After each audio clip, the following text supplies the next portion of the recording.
കേരള ചരിത്രത്തിലെ തങ്ങളുടെ ഏറ്റവും ദയനീയ പ്രകടനമാണ് 2026 നിയമസഭാ തെരഞ്ഞെടുപ്പിൽ CPM കാഴ്ചവെച്ചിട്ടുള്ളത്.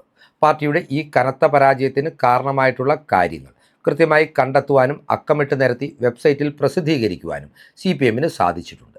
CPMൻ്റെ കേന്ദ്ര കമ്മിറ്റിയാണ് പാർട്ടി എന്തുകൊണ്ട് തോറ്റു എന്നതിനെക്കുറിച്ച് വളരെ സമഗ്രമായ ഒരു വിലയിരുത്തൽ നടത്തി കാര്യകാരണങ്ങൾ പ്രസിദ്ധീകരിച്ചിട്ടുള്ളത്. ഏതൊക്കെയാണെങ്കിലും കാരണങ്ങൾ കണ്ടെത്തിയെങ്കിലും കൃത്യമായ ഒരു തിരുത്തൽ വരുത്തുവാൻ CPMൻ്റെ നേതൃത്വത്തിന് ഇതുവരെയും കഴിഞ്ഞിട്ടില്ല എന്നതാണ് വസ്തുത. കേരളത്തിൽ CPMൻ്റെ കനത്ത പരാജയത്തിന് കാരണക്കാരായി എന്ന് പാർട്ടിയുടെ കേന്ദ്ര കമ്മിറ്റി തന്നെ കണ്ടെത്തിയിട്ടുള്ള രണ്ട് നേതാക്കളാണ് പിണറായി വിജയനും MV ഗോവിന്ദനും. പിണറായി വിജയനെ സംബന്ധിച്ച് പറയുമ്പോൾ അദ്ദേഹത്തിൻ്റെ ധാർഷ്ട്യം നിറഞ്ഞ ഏകാധിപത്യ ശൈലി പാർട്ടിയെ ജനങ്ങളിൽ നിന്ന് അകറ്റിയെന്നും ജനങ്ങൾക്ക് പാർട്ടിയോട് വെറുപ്പുണ്ടാക്കിയെന്നുമുള്ള കണ്ടെത്തലാണ് കേന്ദ്ര കമ്മിറ്റി നടത്തിയിട്ടുള്ളത്. അതുപോലെ തന്നെ MV ഗോവിന്ദൻ്റെ പ്രസംഗങ്ങളും പത്രസമ്മേളനങ്ങളുമെല്ലാം ജനങ്ങളെ പാർട്ടിക്ക് എതിരാക്കിയെന്നും കേന്ദ്ര കമ്മിറ്റി കണ്ടെത്തിയിട്ടുണ്ട്. അതുപോലെ തളിപ്പറമ്പിൽ നിന്ന് തൻ്റെ പിൻഗാമിയായി MV ഗോവിന്ദൻ സ്വന്തം ഭാര്യ PK ശ്യാമളയെ മത്സരിപ്പിക്കുവാനെടുത്ത തീരുമാനവും പാർട്ടിക്ക് ആ മണ്ഡലത്തിൽ മാത്രമല്ല മലബാർ മേഖലയിൽ ആകമാനം തിരിച്ചടിയുണ്ടാകുവാൻ കാരണമായി എന്നും വിലയിരുത്തൽ CPMൻ്റെ കേന്ദ്ര കമ്മിറ്റിയുടെ ഭാഗത്തു നിന്ന് പുറത്തു വന്നിട്ടുണ്ട്. എന്നാൽ ഇപ്പോഴും ഇവരെ രണ്ടുപേരെയും വെച്ച് മുൻപോട്ട് പോകുമ്പോൾ CPM എന്ത് സന്ദേശമാണ് ജനങ്ങൾക്ക് കൊടുക്കുന്നത് എന്ന് ചോദിച്ചാൽ നേതാക്കൾ കൈമലർത്തി കാണിക്കും എന്നുള്ളതാണ് വസ്തുത. എന്നാൽ പിണറായി വിജയനും MV ഗോവിന്ദനും അപ്പുറം പാർട്ടി വിഡ്ഢികളായിട്ടുള്ള നേതാക്കളെ തിരഞ്ഞുപിടിച്ച് നേതൃസ്ഥാനങ്ങളിൽ എത്തിക്കുന്നതിനെക്കുറിച്ചും അത്തരത്തിൽ CPM ബോധപൂർവം വിഡ്ഢികളെ തിരഞ്ഞെടുത്ത് നേതൃസ്ഥാനങ്ങളിൽ അവതരിപ്പിക്കുമ്പോൾ ആ വിഡ്ഢികൾ ആരൊക്കെയാണെന്ന് ജനങ്ങൾക്ക് ഒന്ന് വിശദീകരിച്ചു കൊടുക്കുന്നതിനുമായിട്ടാണ് ഈ വീഡിയോ പ്രേക്ഷകർക്കായി പങ്കുവെക്കുന്നത്. ഈ വീഡിയോയുടെ വിശദാംശങ്ങളിലേക്ക് കടക്കുന്നതിന് മുന്നോടിയായി പ്രിയപ്പെട്ട പ്രേക്ഷകർ കേരള സ്പീക്സിൻ്റെ യൂട്യൂബ് ചാനൽ സബ്സ്ക്രൈബ് ചെയ്ത് ഞങ്ങൾക്കുള്ള പിന്തുണ ഇനിയും തുടരണം എന്നുകൂടി അഭ്യർത്ഥിക്കുകയാണ്. ഇനി ഈ വിഷയത്തിലേക്ക് വരുമ്പോൾ നമ്മൾ ആരംഭം കുറിക്കേണ്ടത് SFI എന്ന CPMൻ്റെ വിദ്യാർത്ഥി സംഘടനയിൽ നിന്നാണ്. SFIയുടെ ഇപ്പോഴത്തെ സംസ്ഥാന അധ്യക്ഷൻ ആരെ എന്ന് ചോദിച്ചാൽ അത് ആലപ്പുഴക്കാരനായിട്ടുള്ള യുവ നേതാവ് M ശിവപ്രസാദാണ്. M ശിവപ്രസാദിൻ്റെ പ്രസംഗങ്ങളും അഭിമുഖങ്ങളും കാണുന്ന ജനങ്ങൾ അതൊരു എൻ്റർടൈനർ കോമഡി ആയിട്ടാണ് അതിനെ നോക്കിക്കാണുന്നത്. അത്രമാത്രം അരോചകമായിട്ടുള്ള ശൈലിയിലുള്ള ഇയാളുടെ രാഷ്ട്രീയ പ്രസംഗങ്ങളെയും അഭിമുഖങ്ങളിലെ അവകാശവാദങ്ങളെയും കാമ്പുള്ള ഒരു രാഷ്ട്രീയ വിഷയവുമായി ബന്ധപ്പെടുത്തി നമുക്ക് കൂട്ടി വായിക്കുവാൻ സാധിക്കുകയില്ല. എന്നാൽ ശിവപ്രസാദ് നല്ലൊരു എൻ്റർടൈനറാണ് എന്ന കാര്യത്തിൽ തർക്കമില്ല. കാരണം ഇയാൾ സൗഗൗരവവും പ്രസംഗിപ്പിക്കുമ്പോൾ അത് കാണുമ്പോൾ ആ ദൃശ്യങ്ങൾ കാണുമ്പോൾ നാം പലപ്പോഴും പൊട്ടിച്ചിരിച്ചു പോകാറുണ്ട്.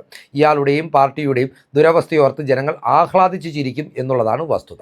ശിവപ്രസാദ് സെക്രട്ടേറിയറ്റിൻ്റെ നടയിലെല്ലാം നിന്ന് വികാര നിർഭരമായി പ്രസംഗിക്കും അവിടെ ഈ സമരക്കാരെ നേരിടുവാനെത്തുന്ന പോലീസുകാർ പോലും പലപ്പോഴും പൊട്ടിച്ചിരിക്കുന്ന ദൃശ്യങ്ങളടക്കം പുറത്തു വന്നിട്ടുണ്ട്. എന്തിനേറെ പറയുന്നു, സ്വന്തം പാർട്ടിയിൽ ശിവപ്രസാദിൻ്റെ പ്രസംഗം കേട്ടു നിൽക്കുന്ന അണികൾ പോലും പലപ്പോഴും തങ്ങളുടെ ചിരി അടക്കുവാൻ പെടാപ്പാട് പെടുന്നുണ്ട് എന്നതും യാഥാർത്ഥ്യമാണ്. എന്നിരുന്നാൽ പോലും ശിവപ്രസാദ് എന്ന ബാധ്യതയെ അടുത്ത സംസ്ഥാന സമ്മേളനം വരെ ചുമക്കുവാനും അയാളെ നേതൃമുഖമായി മുൻപോട്ട് ഉയർത്തി കാണിക്കുവാനും തന്നെയാണ് CPMൻ്റെ തീരുമാനം. ജെയ്സി തോമസിനെ പോലുള്ളവരെ ഉയർത്തിപ്പിടിക്കുന്ന CPMനെ സംബന്ധിച്ചിടത്തോളം ശിവപ്രസാദ് അത്ര തെറ്റുള്ള ഒരു കുറവുള്ള ഒരു നേതാവായി വിലയിരുത്തുവാൻ സാധിക്കുകയില്ല എന്നതും വസ്തുതയാണ്. ഏതൊക്കെയാണെങ്കിലും SFIയുടെ നേതൃനിരയിലുള്ള ശിവപ്രസാദിൻ്റെ സാന്നിധ്യം ഏറ്റവും വലിയ അനുഗ്രഹമാകുന്നത് അവരുടെ എതിർ രാഷ്ട്രീയ പ്രസ്ഥാനങ്ങളുടെ വിദ്യാർത്ഥി സംഘടനകൾക്കാണ്. അതായത് കോൺഗ്രസിനെ സംബന്ധിച്ച് ഇത് KSU ആണ്, BJPയെ സംബന്ധിച്ച് ഇത് ABVP ആണ്. കാരണം തലയ്ക്കകത്ത് ആൾതാമസമുള്ള ഒരു വിദ്യാർത്ഥിക്കും ശിവപ്രസാദിനെ പോലൊരാളുടെ നേതൃത്വം അംഗീകരിച്ചുകൊണ്ട് SFIയിൽ മുന്നോട്ട് പോകുവാൻ സാധിക്കുകയില്ല എന്നതാണ് വസ്തുത. ഇനി SFI വിട്ട് DYFIയിലേക്ക് എത്തിയാൽ അവിടെ കാര്യങ്ങൾ ഇതിലും കോമഡിയാണെന്നുള്ളതാണ് വസ്തുത. ഇപ്പോൾ DYFIയുടെ സംസ്ഥാന അധ്യക്ഷൻ എന്ന് പറയുന്നത് V വസീഫാണ്. ചാനൽ ചർച്ചകളിലും പ്രസംഗവേദികളിലും തൻ്റെ വിഡ്ഢിത്തരങ്ങൾ വിളമ്പിക്കൊണ്ടാണ് V വസീഫ് എന്ന നേതാവ് കേരളത്തിന് സുപരിചിതനായിട്ടുള്ളത്. വസീഫിനെ സംബന്ധിച്ച് പറയുമ്പോൾ ഇയാൾ പ്രൊഫഷൻ കൊണ്ടൊരു അധ്യാപകനാണ് എന്നുള്ളത് നമ്മളെ ഏറെ ഞെട്ടിക്കുന്ന ഒരു വസ്തുതയാണ്. കാരണം ഇത്രമാത്രം വിഡ്ഢിത്തരങ്ങൾ പറയുവാൻ മടിയില്ലാത്ത പാർട്ടിയുടെ ന്യായീകരണ ക്യാപ്സ്യൂളുകൾ അപ്പാടെ വിഴുങ്ങി അത് ജനങ്ങൾക്ക് മുമ്പിൽ എഴുന്നള്ളിക്കുന്ന ഒരാൾ പഠിപ്പിക്കുന്ന വിദ്യാർത്ഥികളുടെ ഗതി എന്താകും എന്ന് നമുക്ക് ആശങ്കപ്പെടുവാൻ മാത്രമേ സാധിക്കുകയുള്ളൂ. ഇനി വസീഫ് മാറി ആരാണ് DYFIയുടെ സംസ്ഥാന അധ്യക്ഷ സ്ഥാനത്തേക്ക് ഇനി എത്തുവാൻ പോകുന്നത് എന്ന് വിലയിരുത്തുമ്പോൾ അതിലും വലിയ കോമഡിയാണ്. 2026 ഓഗസ്റ്റ് മാസം 19-ാം തീയതിയാണ് DYFIയുടെ സംസ്ഥാന സമ്മേളനം നടക്കുക. ആ സമ്മേളനത്തിലായിരിക്കും DYFIയുടെ പുതിയ സംസ്ഥാന അധ്യക്ഷനെ തിരഞ്ഞെടുക്കുക.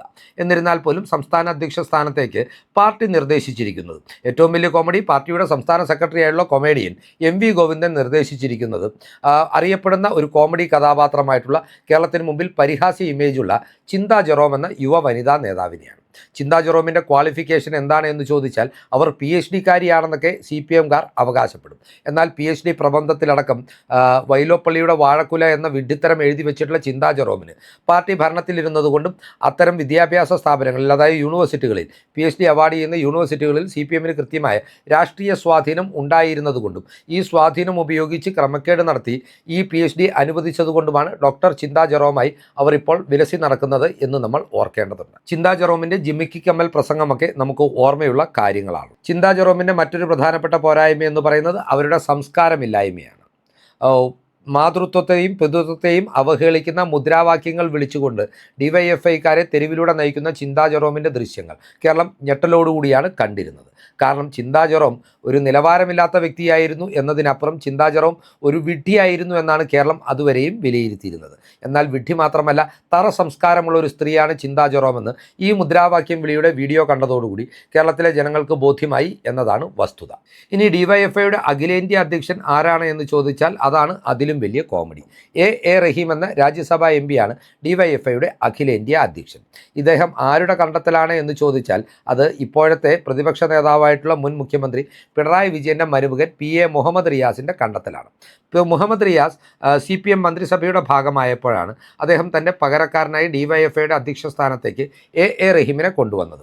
അഖിലേന്ത്യാ അധ്യക്ഷനായതുകൊണ്ട് തന്നെ A റഹീമിന് പാർട്ടി രാജ്യസഭാ അംഗത്വവും നൽകി. പാർലമെൻറ്റിൽ റഹീം പ്രസംഗിക്കാൻ എണീക്കുമ്പോൾ അത് മലയാളികൾക്ക് ഒരു പേടി സ്വപ്നമാണ്. കാരണം റഹീം പറയുവാൻ പോകുന്ന വിഡ്ഢിത്തരം നിറഞ്ഞ ഇംഗ്ലീഷ് ഭാഷ ആഗോളതലത്തിൽ തന്നെ മലയാളികൾ എവിടെയുണ്ടെങ്കിലും അവർക്ക് അപമാനമുണ്ടാക്കുന്ന രീതിയിലുള്ള ട്രോളുകളായി പുറത്തു വരാറുമുണ്ട്. അങ്ങനെ റഹീം അഖിലേന്ത്യാ അധ്യക്ഷനായി തുടരുന്ന ഒരു സംഘടനയിൽ ചിന്താ ജെറോമിനെ പോലൊരാൾ സംസ്ഥാന അധ്യക്ഷ സ്ഥാനത്ത് എത്തുന്നതിൽ യാതൊരു തെറ്റുമില്ല എന്നും നമുക്ക് വേണമെങ്കിൽ വിലയിരുത്താം. പിന്നെ ഇവരുടെയെല്ലാം തലതൊട്ടപ്പൻ എന്ന് പറയുന്നത് പാർട്ടിയുടെ സംസ്ഥാന സെക്രട്ടറി ആയിട്ടുള്ള MV ഗോവിന്ദനാണല്ലോ. MV ഗോവിന്ദൻ പങ്കുവച്ചിട്ടുള്ള കേരളയിലെ അപ്പക്കഥകളൊക്കെയാണല്ലോ കേരളത്തിൽ UDFന് ഇത്രമാത്രം മുഖീയമായിട്ടുള്ള ഭൂരിപക്ഷം നേടി അധികാരത്തിലെത്തുവാൻ സഹായിച്ചത്. ഇപ്പോഴുള്ള സംസ്ഥാന അധ്യക്ഷന്മാരായിട്ടുള്ള വിഡ്ഢികളെക്കുറിച്ച് പറയുമ്പോൾ ഇവരുടെ മുൻഗാമികളായിരുന്ന ചില വിഡ്ഢികളെക്കുറിച്ച് കൂടി പറയാതെ ഈ വീഡിയോ അവസാനിപ്പിക്കുവാൻ തരമില്ല. SFIയുടെ മുൻ സംസ്ഥാന അധ്യക്ഷന്മാരായിട്ടുള്ള ജെയ്ക്സി തോമസിനെയും PM മാർഷോയെയുമാണ് ഞാനിവിടെ അനുസ്മരിക്കുവാൻ ആഗ്രഹിക്കുന്നത്. ജെയ്ക്സി തോമസ് എന്ന കഥാപാത്രത്തെക്കുറിച്ച് പറയുമ്പോൾ അയാളുടെ ഭാഷ ശ്രദ്ധിക്കുന്നവർക്ക് ആദ്യം തോന്നുന്ന ഒരു സംശയമുണ്ട്, ഇത് ഏത് ഭാഷയാണെന്ന്. സാധാരണക്കാരനായ ഒരു മലയാളിക്കും മനസ്സിലാകാത്ത വിധത്തിലുള്ള കടുകട്ടി ഭാഷാ പ്രയോഗങ്ങളാണ് ജെയ്ക്സി തോമസ് തൻ്റെ പ്രസംഗങ്ങളിലും ചാനൽ ചർച്ചകളിലെ ഡിബേറ്റ് വേളകളിലും ഉപയോഗിക്കാറുള്ളത്. ഇത് തന്നെ അയാളെ മാത്രമല്ല സംഘടനയെപ്പോലും ജനങ്ങൾക്ക് എതിരാക്കുന്നു എന്നതാണ് വസ്തുത. ഇനി രണ്ടാമത്തെ ആൾ PM മാർഷോയാണ്. PM മാർഷോ ഒരു വിഡ്ഢി മാത്രമല്ല, ഒരു ഗുണ്ട കൂടിയാണെന്നുള്ളതാണ് അദ്ദേഹത്തിൻ്റെ പ്രത്യേകത. PM മാർഷോയെ സംബന്ധിച്ച് പറയുമ്പോൾ അദ്ദേഹം പരീക്ഷ എഴുതാതെ പരീക്ഷ പാസ്സാകുവാൻ കഴിവുള്ള വ്യക്തിത്വമാണ്. ഡിഗ്രി പാസ്സാകാതെ PGക്ക് അഡ്മിഷൻ നേടുവാൻ കഴിവുള്ള വ്യക്തിത്വമാണ്. PM മാർഷോ ഈ അടുത്ത കാലത്ത് വിവാഹിതനായിരുന്നു. അദ്ദേഹം വിവാഹം കഴിച്ചത് വ്യാജരേഖ ചമച്ച് ജോലി നേടിയ കേസിൽ CPMൻ്റെ ഭരണകാലത്ത് തന്നെ നിരവധി ദിവസം ജയിൽവാസം അനുഷ്ഠിച്ചിട്ടുള്ള ഒരു സഖാത്തിയെ തന്നെയാണ്. ഇത്തരത്തിൽ സഖാക്കളും സഖാത്തികളും എല്ലാം ചേർന്ന് കേരളത്തിലെ CPMനെ കുഴിച്ചു മൂടുമ്പോൾ സത്യസന്ധരായിട്ടുള്ള ഇടതുപക്ഷക്കാർക്ക്, കമ്മ്യൂണിസ്റ്റുകാർക്ക് ഇത് കയ്യും കെട്ടി നോക്കി നിൽക്കുവാൻ സാധിക്കുകയില്ല എന്നൊരു സ്ഥിതി എത്തിയതോടെയാണ് കഴിഞ്ഞ നിയമസഭാ തെരഞ്ഞെടുപ്പിൽ പാർട്ടിക്കെതിരായി അവർ പോലും വോട്ട് ചെയ്തുകൊണ്ട് UDFന് മഹാഭൂരിപക്ഷം നൽകി അധികാരത്തിലേറ്റിയത്. എന്നാൽ ഈ യാഥാർത്ഥ്യങ്ങൾ ഇതുവരെയും തിരിച്ചറിയുവാൻ സാധിക്കാതെ ഇത്തരം വിഡ്ഢികളായിട്ടുള്ള അധ്യക്ഷന്മാരെയും മുൻ അധ്യക്ഷന്മാരെയും ഇപ്പോഴും മുന്നിൽ നിർത്തിക്കൊണ്ട് കടൽക്കിഴവന്മാരായിട്ടുള്ള പാർട്ടിയുടെ പരാജയത്തിന് കാരണക്കാരായിട്ടുള്ള നേതാക്കളെ ഇപ്പോഴും പരമോന്നത നേതാക്കളായി ഉയർത്തിക്കാട്ടിക്കൊണ്ടാണ് കേരളത്തിൽ CPM മുന്നോട്ട് പോകുന്നത്. ആത്യന്തികമായി ഇത് CPMൻ്റെ ഇല്ലായ്മയ്ക്കും BJPയുടെ വളർച്ചയ്ക്കും വഴിവെക്കുമ്പോൾ തന്നെ ഇപ്പോൾ തന്നെ ജനങ്ങൾ ഉറപ്പിക്കുന്ന ഒരു കാര്യമുണ്ട്. ഈ രീതിയിലാണ് CPMൻ്റെ മുന്നോട്ട് പോക്കെങ്കിൽ 5 വർഷങ്ങൾക്കപ്പുറം കേരളത്തിൽ നിയമസഭാ തെരഞ്ഞെടുപ്പ് നടക്കുമ്പോൾ VD സതീശൻ്റെ നേതൃത്വത്തിലുള്ള UDF സർക്കാർ തുടർഭരണം നേടും എന്നുള്ള ഒരു വിലയിരുത്തലാണത്. ഈ ചിന്തകൾ പ്രേക്ഷകർക്കായി പങ്കുവെച്ചുകൊണ്ട് ഈ വീഡിയോ ഇവിടെ അവസാനിപ്പിക്കുകയാണ്. കൂടുതൽ രാഷ്ട്രീയ വാർത്തകൾക്കും വിശകലനങ്ങൾക്കുമായി ഞങ്ങളുടെ ചാനൽ സബ്സ്ക്രൈബ് ചെയ്യുക. നന്ദി.